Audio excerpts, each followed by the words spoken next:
how to fix GTA 5 loading screen crash problem easy and quick. First, if you want to fix it, all you need to do just go to settings and now go to gaming. Now turn off Xbox game bar and go to game mode, turn it on.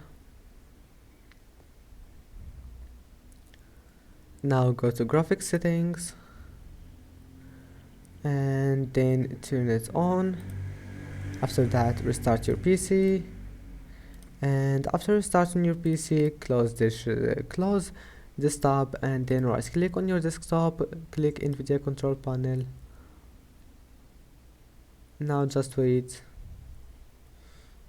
and then click use my preference, move it here.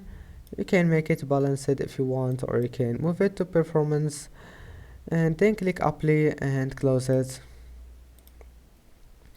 After that, just try again, and that's it. I hope that can help you. Don't forget to like and don't forget to subscribe, and see you in the next video.